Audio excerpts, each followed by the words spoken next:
পুরানো আমলের কথা।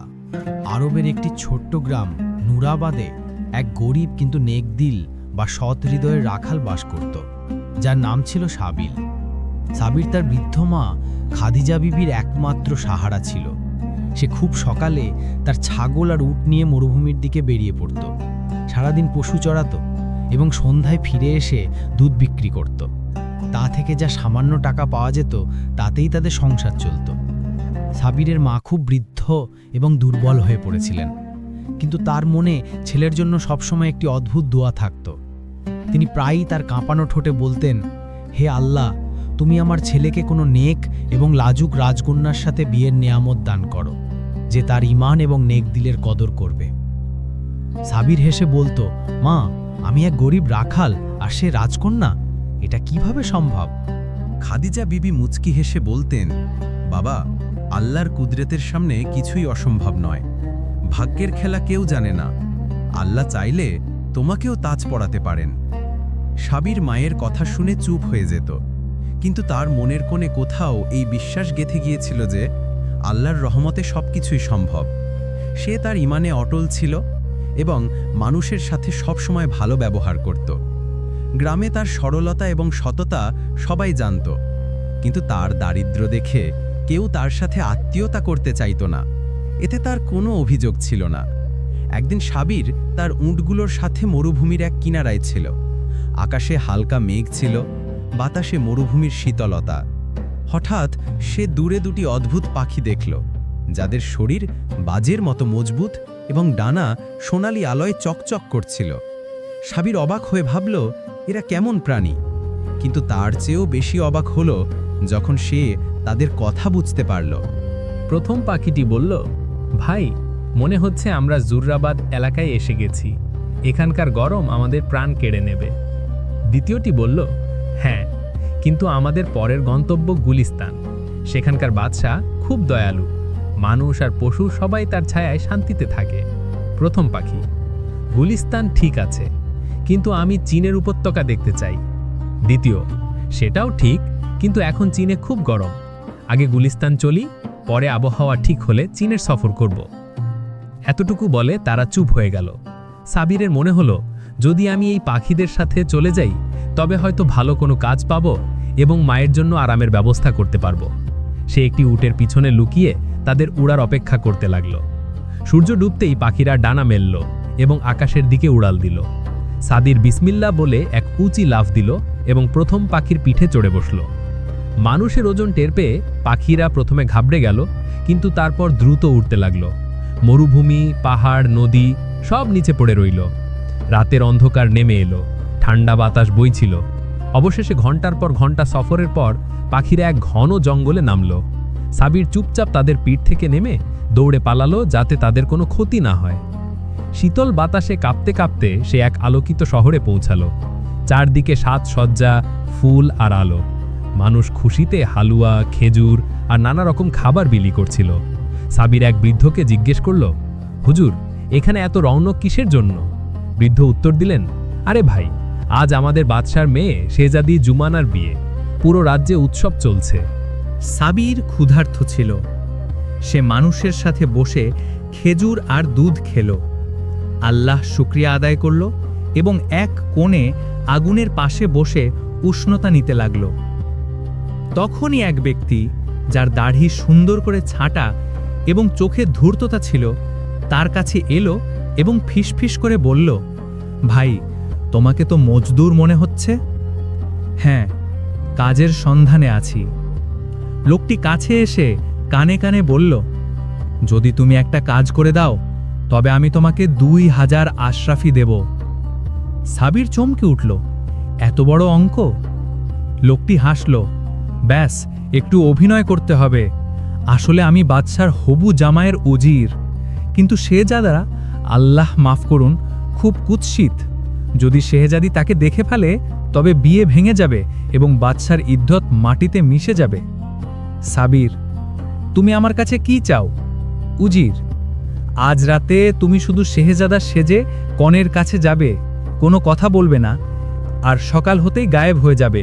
তুমি পুরো টাকা পেয়ে যাবে। সাবির উজিরের কথা শুনে তার বুক কাঁপতে লাগল। হে আল্লাহ, এ কেমন পরীক্ষা? যদি না করি তবে এই লোক আমার ক্ষতি করতে পারে, আর যদি রাজি হই তবে এক মাসুম রাজকন্যার সাথে ধোঁকা হবে। উজির তার নীরবতা দেখে বলল, দেখো, এতে তোমার কোনো পাপ হবে না। আসল বর তো সেই, এটা তো শুধু এক রাতের ব্যাটার।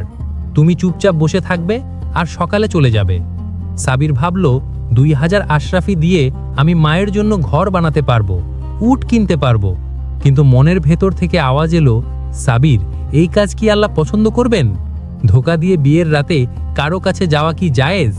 উজির তার হাতে একটি থলি ধরিয়ে দিল, যাতে সোনার আশরাফি ছিল। তারপর এক চাকরকে ইশারা করে বলল, এই ভাইকে শাহী পোশাক দাও আর বরের মতো সাজিয়ে দাও।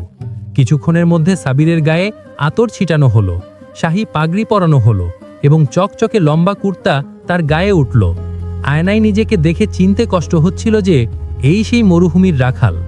বিয়ের সব নিয়ম আগেই পালন হয়ে গিয়েছিল।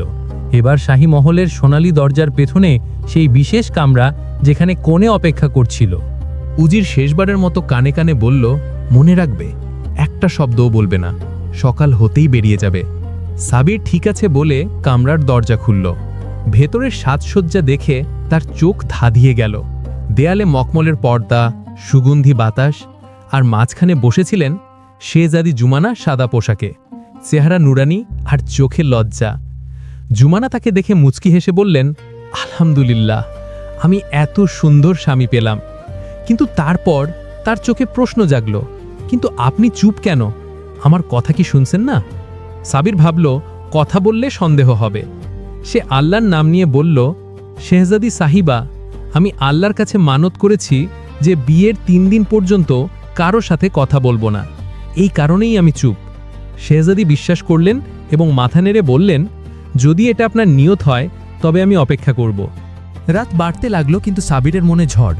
হে আল্লাহ, এ কেমন অবস্থা? এই মেয়েটি তো নেক এবং পবিত্র হৃদয়ের। একে কি এভাবে ধোঁকা দিয়ে ছেড়ে দেওয়া উচিত? কিয়ামতের দিন আমি কি জবাব দেব? তার চোখের সামনে মায়ের চেহারা ভেসে উঠল। তিনি সবসময় বলতেন, বাবা, সততা আর আমানতদারি কখনো ছেড়ো না, যত কঠিনই হোক। অবশেষে সে সিদ্ধান্ত নিল, আমি এই ধোঁকা দিতে পারবো না। ফজরের নামাজের সময় হলো। শেহজাদি গভীর ঘুমেছিলেন। সাবির ধীরে তার বালিশ উঠালো। উজিরের দেওয়া আশরাফিতে ভরা থলি সেখানে রেখে দিল। নিজের আঙুলে পরা শাহী আংটি খুলে শেহজাদির পাশে রাখল এবং ধীর গলায় বলল, যদি সম্ভব হয় তবে আমাকে মাফ করে দেবেন। তারপর সে মহল থেকে বেরিয়ে গেল। সকাল হবার আগেই শহরের বাইরে এবং তারপর জঙ্গলের দিকে। সাবির মহল থেকে বের হয়ে দ্রুত পায়ে জঙ্গলের দিকে হাঁটা দিল। বাতাসে ঠান্ডা ভাব ছিল, কিন্তু তার মনে এক অদ্ভুত প্রশান্তি ছিল যে সে ধোঁকার অংশ হতে অস্বীকার করেছে। হে আল্লাহ, তুমি আমাকে এই গুনাহ থেকে বাঁচিয়েছ, এখন তুমি আমার পথ দেখাও। এই ভাবতে ভাবতে সে এক উঁচু টিলার কাছে পৌঁছালো। জঙ্গলে সকালের প্রথম আলো ছড়িয়ে পড়ছিল। পাখির কিচির মিচিলের মাঝে হঠাৎ সে কারো কান্নার আওয়াজ পেল। সাবির এদিক ওদিক তাকিয়ে দেখল এক বৃদ্ধ দরবেশ গাছের নিচে বসে চোখ মুছছেন। সাবির এগিয়ে গিয়ে সালাম দিল। আসসালামু আলাইকুম হুজুর, আপনার কি কষ্ট? দরবেশ ধীর স্বরে বললেন, ওয়ালাইকুম আসসালাম বাবা, আমি পরদেশে আটকা পড়েছি। ডাকাতরা আমার সব সামান কেড়ে নিয়েছে। এখন বাড়ি ফেরার কোনো উপায় নেই। সাবিরের মন গলে গেল। সে নিজের কোমরে বাঁধা ছোট থলিটি খুলল, যাতে কিছু খেজুর আর পানি ছিল, তা দরবেশকে দিয়ে দিল। দরবেশ খেজুর খেয়ে বললেন, বাবা, তোর নিয়ত সাফ। আল্লাহ তোর জন্য এমন দরজা খুলবেন যা তুই কল্পনাও করিসনি। এটা বলে দরবেশ নিজের পকেট থেকে একটি ছোট রূপার তাবিজ বের করে সাবিরকে দিয়ে বললেন, এটা সাবধানে রাখিস। বিপদে আল্লাহর নাম নিয়ে খুলবি, তোর সাহায্য আসবে। দরবেশের কাছ থেকে বিদায় নিয়ে সাবির জঙ্গলের দিকে এগোলো। চলতে চলতে সে এক খোলা জায়গায় পৌঁছালো, যেখানে দুটি বড় পাখি পানি খাচ্ছিল। কিন্তু এবার আর আগের পাখিগুলোর মতো নয়। এদের ডানা সবুজ আর নীল রঙের, চোখে হালকা সোনালি আভা। প্রথম পাখিটি বলল, ভাই, আমাদের আজই গুলিস্তান থেকে রওনা হতে হবে, নইলে তুফান আমাদের ঘিরে ফেলবে। দ্বিতীয়টি বলল, ঠিক বলেছ, কিন্তু আমি নুরাবাদের কাছে ওই পাহাড়ে যেতে চাই, যেখানে রাখালরা তাদের পশু চড়ায়। ওখানের পানি খুব মিষ্টি। সাবির এটা শুনে ভাবল, এটা তো আমার গ্রামের কাছাকাছি এলাকা। যদি আমি এদের সাথে বসে পড়ি তবে সোজা বাড়ি পৌঁছে যাব। সে ধীরে ধীরে কাছে গেল এবং বিসমিল্লাহ বলে এক পাখির পিঠে চড়ে বসল। পাখিরা প্রথমে চমকে গেল, কিন্তু সাবিরের চেহারার মাসুমিয়াত দেখে শান্ত হয়ে গেল। কিছুক্ষণের মধ্যেই তারা মেঘের উপর দিয়ে উড়ছিল। নিচে জঙ্গল, তারপর মরুভূমি, আর তারপর দূরে নুরাবাদের বালির টিলা দেখা যেত লাগল। পাখিরা যখন নুরাবাদের কাছে এক ছোট মরুদ্যানে নামল, সাবির নেমে তাদের পানি পান করালো। তারপর সে নিচের গ্রামের দিকে হাঁটা দিল। গ্রামে পৌঁছতেই খাদিজা বিবি ছেলেকে দেখে খুশিতে কেঁদে ফেললেন।